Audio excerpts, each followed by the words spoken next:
Cześć, witam w Exito TV. Kolejny odcinek związany z tematyką kolejową. Znów jesteśmy w warsztacie u Witka, a jako że odcinek z weatheringiem węglarki bardzo został ciepło przyjęty, to dzisiaj kontynuujemy ten temat, tym razem ze związanymi sprawami ze scenerią, no bo w końcu można mieć bardzo piękną linię kolejową, ale dobrze, żeby przez coś przejeżdżała. Więc dzisiaj taki nieduży model. To jest model małej podmiejskiej stacji, która na każdej makiecie kolejowej znajdzie swoje miejsce, ale jako że te budynki są bardzo ładne, bardzo dobrze wydetalowane, to jednak jeśli się je sklei prosto z pudełka, troszeczkę czegoś im może brakować, jakiejś głębi, jakiegoś realizmu i właśnie dzisiaj Witek, który już przygotowuje się do zrobienia weatheringu na tym, pokaże Wam, jak to zrobić szybko, skutecznie i tak, żeby to wyglądało naprawdę jak coś żywcem wyjęte z naszego otoczenia, z dużego, realnego świata. Ale zanim jeszcze dojdziemy do weatheringu, to ja pokażę Wam, co jest w pudełku, jak to wygląda, jeżeli ktoś pierwszy raz sklejałby tego typu domek, czy w ogóle jakąkolwiek inną budowlę związaną z kolejnictwem, to dobrze wiedzieć, z czym się będziecie mierzyć. Akurat jeśli o to chodzi, mamy firmę Auhagen, która jest bardzo dobra, jeżeli chodzi o oddanie detalu i o ilość części i o to, jak wygląda potem budynek, ale oczywiście może czasami zaistnieć pytanie, czy warto i w ogóle co w środku się znajduje. Także ja otwieram pudełko i już pokażę Wam, co jest w środku, a potem Witek pokaże Wam, jak ten budynek w sprytny i szybki sposób doprowadzić do wyglądu naprawdę bardzo realistycznego. No to co? To zaczynamy.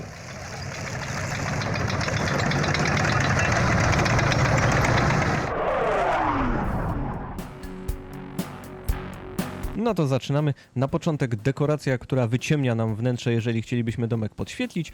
Troszkę zasłonne, nazwa stacji, zegar, to wszystko na papierze do samodzielnego wycięcia i sklejenia. Bardzo ciekawy detal. Tutaj mamy dach, widać pasy papy, więc też bardzo ładny detal. Kolor taki złamany, czarny. Tutaj dachy przybudówek.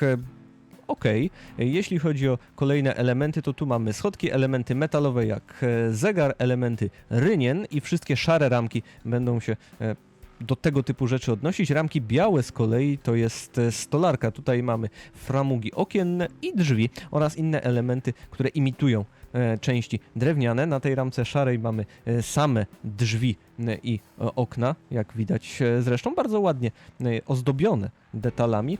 Ta ramka taka mocno ceglasta, to oczywiście podmurówka i przy okazji części do komina. Bardzo ładny rysunek jest tutaj cegieł, no nic nie można zarzucić ostrości tych detali, filigranowe, takie jak powinny być w tej skali. Kolejna szara ramka, lampki, trochę świetlików, do wyboru nie wszystkie części wykorzystamy, to też należy o tym pamiętać. Kolejna biała ramka, czyli kolejne elementy stolarki, elementy krokwi, więźby takie ozdobne, które będą widoczne. Wszystko po to też tak jest kolorystycznie zakodowane, żeby troszeczkę było prościej. Jeżeli ktoś nie chce malować, to i tak ten domek nie będzie taki płaski i jednolity. Tutaj elementy też kolejne stolarki ozdobne. Znów mamy framugę, jakieś końcówki tych desek. No i tutaj główna część budynku, czyli ściany. Ja bym jednak wycinał je za pomocą piłki, bo cążki mogą nie wystarczyć na takie długie kostki wlewowe. Bardzo ładne deskowanie z jednej strony, bo tak na dobrą sprawę nie ma potrzeby, żeby było też i w środku. Nie ma śladów po wypychaczach, a jeśli ktoś nie chce żółtego domku, to może mieć domek w takim zielono-szmaragdowym kolorze, jeśli bardziej mu będzie pasował do makietki historycznie. W tle widać jeszcze okna same na białych ramkach, bo też drewniane, no i tutaj jeszcze ostatnia ramka z rynnami, także cały ten domek jest kompletny i jest absolutnie wszystko, co powinno się w nim znajdować. Cześć! Dziś pokażę Wam, jak można w prosty i relatywnie szybki sposób dodać realizmu miniaturze budynku do kolejki. Jak Wojtek wspominał przy okazji filmu Zbrudzenia węglarki, modele przeznaczone na makiety kolejowe są niezwykle szczegółowe, bardzo ładne, ale niestety nie wyglądają zbyt realistycznie. W tym odcinku pokażę Wam proces postarzania małej podmiejskiej stacji kolejowej z firmy Auhagen. Farbami akrylowymi trzeciej generacji AK Interactive pomaluję niektóre deski, aby złamać jednolitą żółtą monotonię. Ze względu na małą skalę, czyli 1:87, potrzebny nam będzie cienki pędzelek. Deski maluję w sposób przypadkowy. Farbę mocniej rozcieńczyłem obok na palecie, aby lepiej rozchodziła się po modelu. Zwróćcie uwagę, jak pięknie opracowane są drewniane ściany z pojedynczych desek.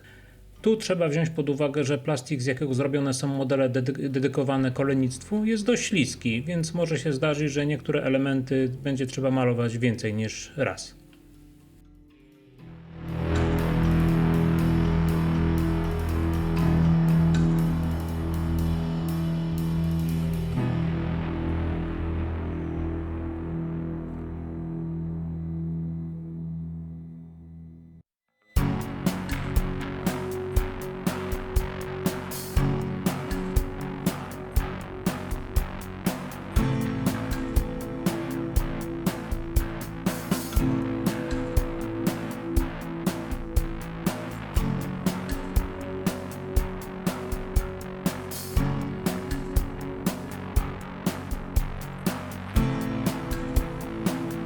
Po pomalowaniu poziomek desek przyszedł czas na ozdobne deskowanie znajdujące się pod dachem. Tu dla kontrastu użyłem ciemniejszego koloru Grime Brown.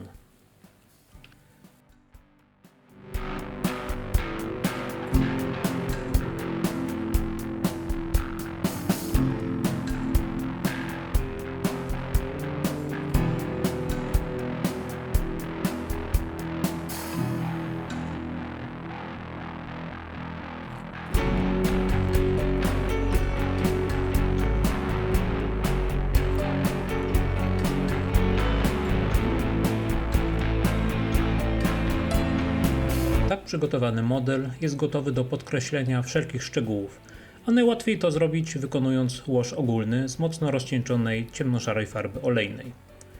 Do zrobienia rzadkiego łosza wystarczy nam jakikolwiek dedykowany rozcieńczalnik lub terpentyna bezzapachowa. Mikstura powinna mieć konsystencję wody, dzięki temu łatwo wniknie we wszelkie szczegóły. A jak widzicie, doskonale opracowany pod względem ostrości detali model tylko nam to ułatwi.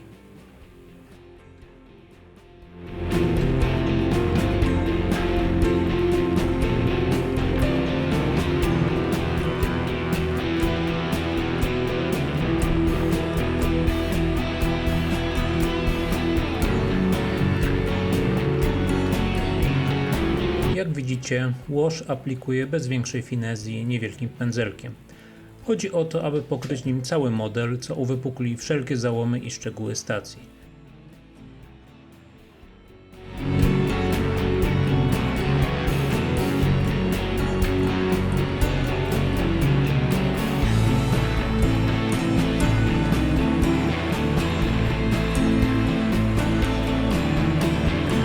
Po skończeniu odstawiam model na parę minut, aby farba nieco przyschła. Następnie patyczkiem higienicznym zwilżonym w rozpuszczalniku, ułatwi nam to ścieranie, i ręcznikiem papierowym ścieram nadmiar mikstury. Pamiętajmy, że chodzi tylko o podkreślenie szczegółów, a nie zalanie farbą całego modelu. Stąd nadmiar łosza musimy zetrzeć.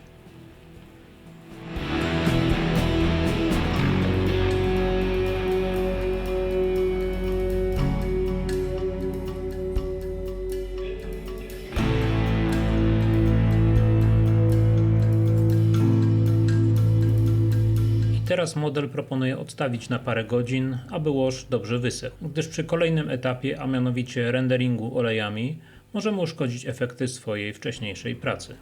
W poprzednich odcinkach dotyczących renderingu farbami pokazałem, jak zrobić fałszywe cienie podkreślające bryłę czołgu. Tu także ta technika nam się przyda, dzięki temu uwypuklimy wszelkie krawędzie okien i gzymsów. Małym pędzelkiem maluję cienkie kreski farbką olejną Sepia z palety 502 Uptailung. To bardzo dobry kolor, który używam w moich pracach, jest naprawdę uniwersalny. Można nim podkreślać zarówno cienie, jak i naturalne zabrudzenia. Jak widzicie, kreski maluję wokół ram okiennych, gzymsów oraz ozdobnych naroży budynku. Następnie pędzelkiem zwilżonym w terpentynie rozmywam kreski, aby został z nich tylko ledwo widoczny cień.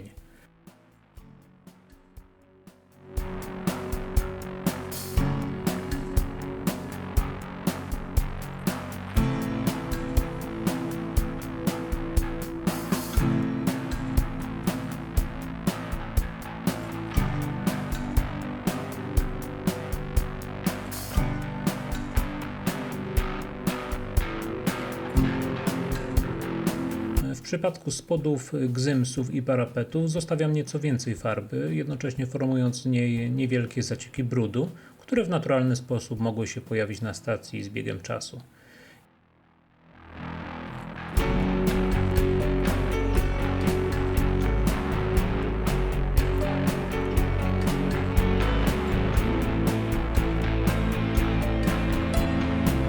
temu zabiegowi bryła modelu zyskała na plastyczności i jest dużo bardziej trójwymiarowa.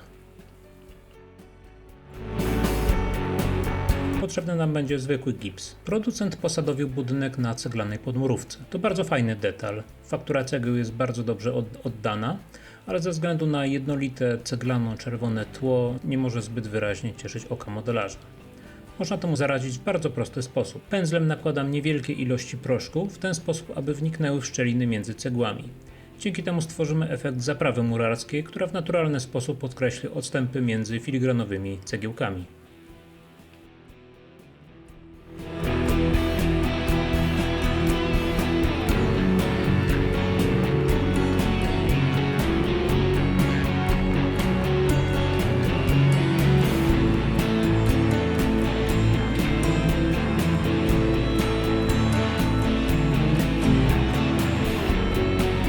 Po zaaplikowaniu gipsu zalałem go odorlestinerem. Dzięki temu gips szybko zwiąże. Można użyć oczywiście wody, ale rozcieńczalnik schnie dużo szybciej.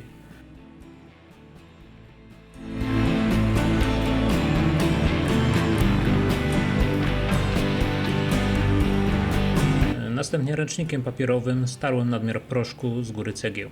Dzięki temu zostanie on tylko tam, gdzie chcemy, a mianowicie między cegłami.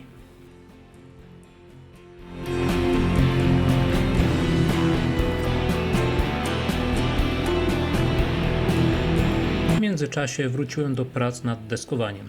Do tego procesu wystarczył mi cienki pędzelek i ciemnoszara farba German Grey.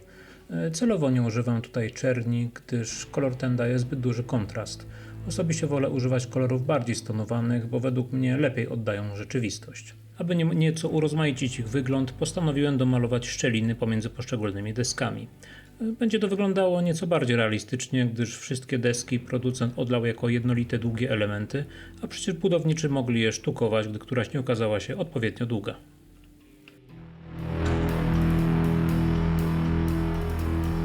Delikatnie maluję gdzieniegdzie cienkie kreski.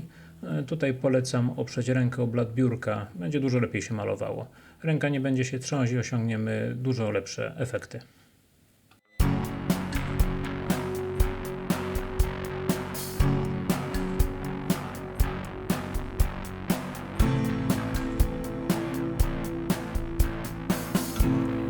Na koniec prac nad ścianami budynku dodam nieco imitacji alg i mchu, jakie z pewnością pojawiłyby się w części podmurówki.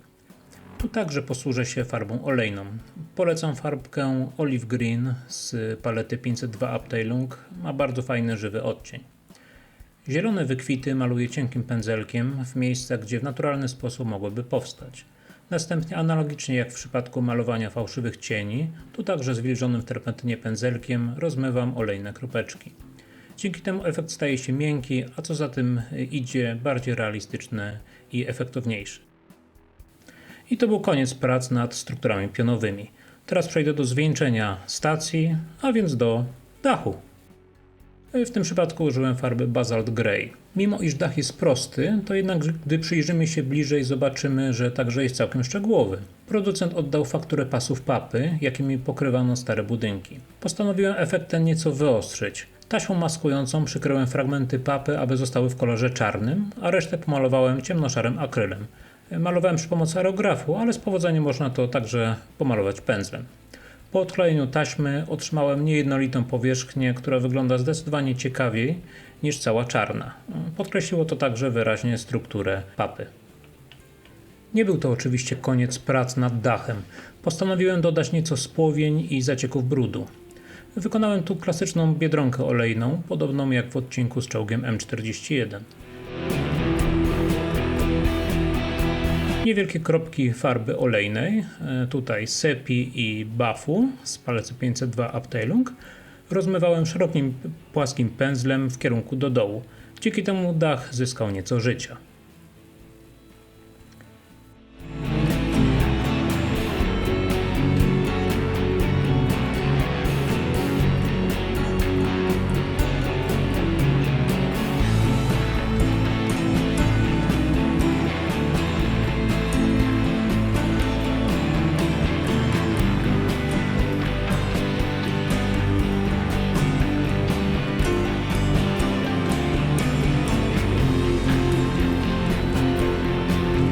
Ostatnim elementem przed złożeniem wszystkiego w całość był komin. Jest ceglany, więc dodałem taką samą gipsową fugę jak na podmurówce. Następnie czarnym, suchym pigmentem stworzyłem okopcenie z sadzy.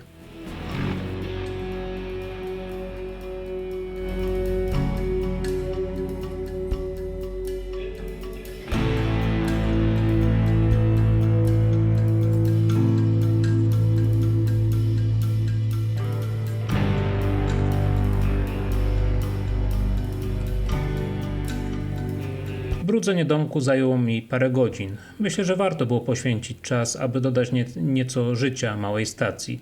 Wygląda zdecydowanie lepiej niż sklejona i postawiona na makiecie prosto z pudełka. A efekt mojej pracy możecie ocenić sami.